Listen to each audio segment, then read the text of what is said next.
maulid, bid'ahnya itu dari mananya? Bid'ahnya itu dari sisi menempatkan suatu acara yang memang itu acara tidak pernah dilakukan oleh Rasulullah.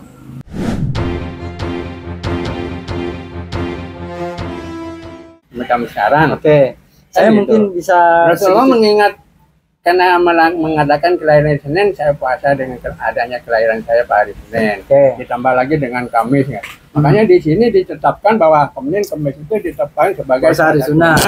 Senin, Kamis. Nah, ini dianjurkan kepada umatnya. Kan jadi beda persepsi. Kalau pandangan saya, persepsi saya begini Pak Jis, yang saya tangkap ya. Ketika seseorang melakukan maulid ini kita sepakat bahwa maulid itu bukan hukum ya. Maulid itu bukan perkara yang dihukumi. Gak ada maulid itu kita berikan hukum haram, halal, mubah. Kenapa? Karena kan isim zaman ya, pertama ya. Jadi maulid itu kita nggak bisa mengatakan maulid itu hukumnya bid'ah. Apakah kita juga semua bid'ah dong? Hari lahir kita juga bid'ah dong? Semuanya masyarakat Indonesia bid'ah juga kan? Itu yang pertama ya, konsepnya ya. Berarti kita sepakat bahwa maulid itu bukan bid'ah. Maulidnya bukan bid'ah. Yang jadi bid'ah itu menurut pandangan Pak Ajis, pelaksanaannya, mengingat orang tahun Rasulullah. Kan saya udah bilang tadi bahwa maulid ini bagaikan ulang tahun kita. Berhubungan dengan lahirnya Rasulullah. Kan gitu, setiap tahun diadain, setiap tahun diadain. Bahkan saya pertanyakan lagi, kok dikit-dikit ini acara maulid, dikit-dikit acara maulid. Kok begitu ya? Begitu pertanyaan saya itu. Nah, saya punya sedikit saja satu jawabannya. Ketika seorang maulid. Mereka belum sempat mengadakan maulid di tanggal 12. Karena banyaknya acara yang berbentrokan, yang berbarengan, mereka mengadakan di tanggal yang lain. Dengan niatnya sama. Yakni karena mereka itu cinta kepada Nabi Muhammad. Lagi-lagi kalau kita bicara cinta, tentunya apapun yang Rasulullah katakan, apapun yang Rasulullah larang, kan harus kita taat. Karena Rasulullah itu sebagai suri tauladan yang terbaik, bukan buat akidah. Akidah itu menurut pandangan Pak Ajis seperti apa? Akidah itu kan hubungannya dengan tauhid. Ya. Akidah itu hubungannya dengan tauhid, mengesahkan Allah. Hanya Allah lah yang berhak disembah, dipuji, diagungkan. Ya, yang segala mahal lah. Allah sebagaimana yang disebutkan dengan Asmaul Husna, itu Allah. Isinya Allah ya? Iya. Ini akidah, itu akidah. Akidah ya. Jadi akidah menurut pandangan Pak Ajis adalah tadi yang disebutkan. Nah, kan di situ ada sebutan ilah. Ada sebutan rob. Ilah apa sih? Apa beda rob sama ilah? Secara makna uluhiyah, rububiyah, asma wa sifat. Nanti dulu dua dulu. Uluhiyah dan rububiyah. Menurut Pak Haji sendiri, uluhiyah itu apa? Rububiyah itu apa? Kalau dari segi bahasanya ilah itu, uluhiyah itu ialah satu yang disembah, satu yang dipuji, satu yang diagungkan, satu yang pokoknya dipuji segala macam lah. Itu ilah, uluhiyah. Kalau rob itu pemilik, penguasa alam semesta ini, pencipta, pemilik dan penguasa alam semesta ini, termasuk isinya kita juga Allah yang ciptakan. Kan gitu. Saya punya pandangan lain nih Pak Ajis. Kalau menurut pandangan saya, uluhiyah dan rububiyah itu satu kesatuan Pak Ajis. Betul. Makanya uluhiyah dan rububiyah menisbatkan ke Allah tentunya. Artinya satu kesatuan, cuman dibedakan dalam segi makna arti. Tapi tujuan tetap Allah. Ilah kan satu sembah. Menyebutkan Rob satu ya Allah yang menciptakan, kan gitu. Sehingga tidak, kalau orang nggak ngerti ilah sama Rob sama Tuhan. Kan disebutkan Tuhan. Ya, saya lihat di coba Pak Haji. Umumnya kalau udah bilang la ilaha illallah tidak Tuhan selain Allah. Pasti begitu ya. Konsepnya pasti. Rabbul alamin, Tuhan semesta alam. Jadi Tuhan, semuanya disebut Tuhan masalahnya. Dari sisi lafaz Pak Haji, ilah sama Rob memang berbeda. Dari sisi lafaz. Kalau ilah itu kan Tuhan.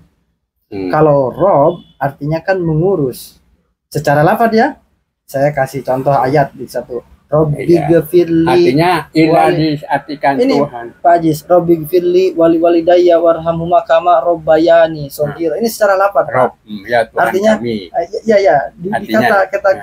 kama robbayani shaghira, sebagaimana orang tua itu mengurus saya dan pada sayang saat pada kecil. kita. Artinya Rob secara lafaz, secara harfiah itu kan maknanya mengurus.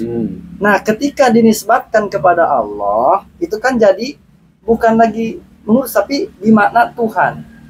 Artinya Enggak. ilah sama Tuhan Rob sendiri itu dari kata apa? Dari mana kata Tuhan? dari kata ilah. Bukan. Tuhan itu sendiri artinya apa? Siapa yang mengatakan itu Tuhan? Oke. Allah itu Tuhan. Tuhan itu kan zat yang disembah. Enggak, bahasa Tuhan itu loh. Bahasa Tuhan asalnya Makanya ilah, kalau Pak. saya bilang tadi, kalau ilah siapa yang disembah, yang dipuji, yang diagungkan. Enggak, Pak. gitu. Dalam kaidah konteks bahasa Arab, kullu ma'bud ilah, Pak. Setiap Iya, yang disembah betul. itu ilah namanya, Iya, Pak. betul. Makanya saya sebut ilah itu satu yang sembah, Ya, yang dipuji, yang sebelum kita diagungkan. sampai ke kata Allah itu, Pak, dari awalnya ilah dulu. Tuhan dulu. Karena konteksnya, konsepnya setiap yang disembah itu ilah, Pak. Bukan, Tuhan tuh dari bahasa apa sih? Bahasa sangkat. Bahasa Arab.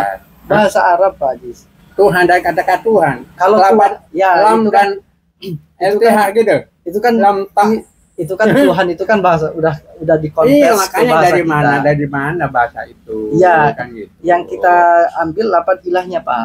Nah, Lapan makanya ilah. di situ ada ilah, ada Rob, menisbatkan ke Allah semua. Rob dan ilah kan gitu. Iya. Rabbana, ya ilahi kan gitu. Ya, berarti kan ilah sama Rob sama dong. Satu dong. Secara arti tentu beda secara arti. Saya setuju. Secara arti makanya itu beda. kita sebutkan dulu artinya apa. Semuanya Ya, setuju ta- kepada Allah ya, gitu tadi saya runtutkan, supaya Pak. manusia awam itu juga mengerti. Kita udah pasti Ya, tahu lah. tadi Ilah saya- Rob itu siapa? Tadi gitu. saya runtutkan, Pak, bahwa ilah itu artinya Tuhan secara lafaz. Rob secara lafaz artinya mengurus. Tapi secara makna penggunaan ketika dinisbatkan kepada Allah, maka ilah sama Rob akan mempunyai satu makna, apa itu Allah.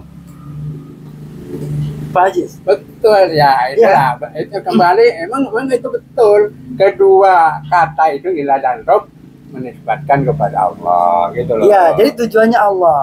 Ya kan? Paham ya? Kalau kita tanya siapa Allah? Allah yang menciptakan, Allah yang menjadikan, Allah yang ini kan gitu. Siapa lagi Allah? Ya dia yang mau yang apa?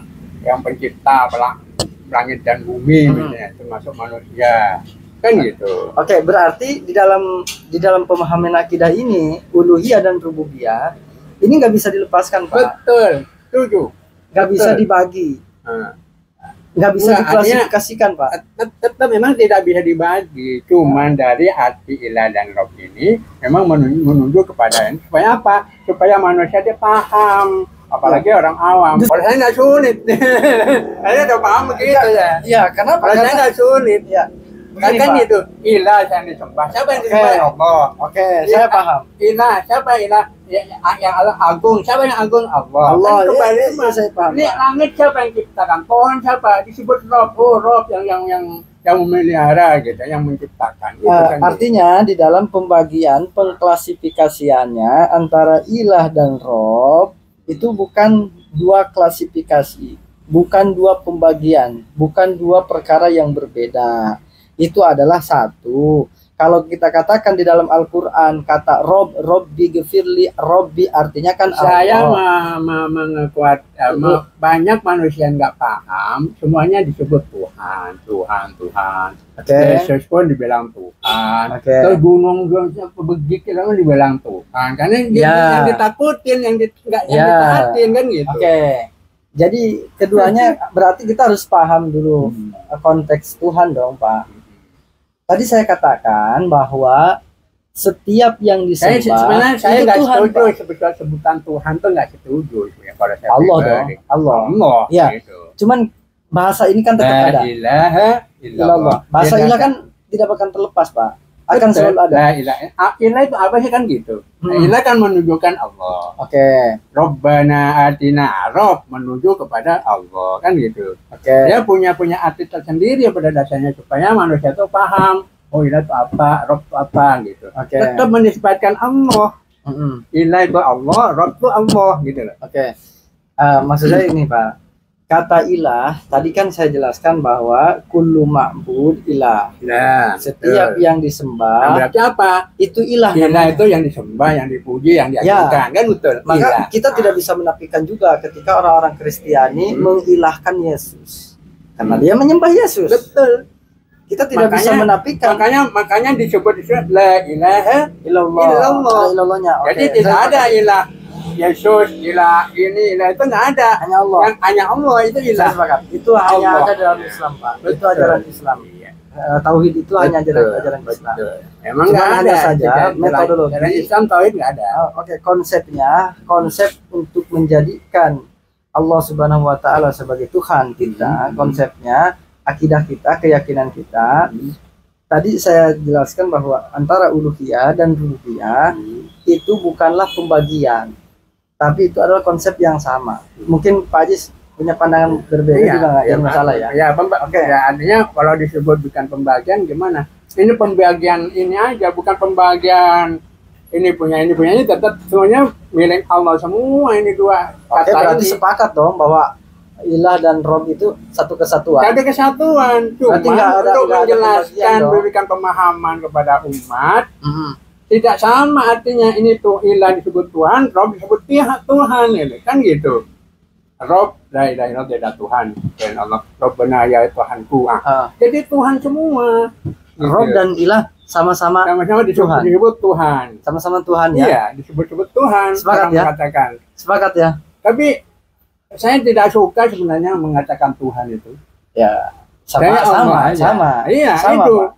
Karena Tuhan Islam itu apa dari bahasa Sanskerta yang artinya apa ya lupa.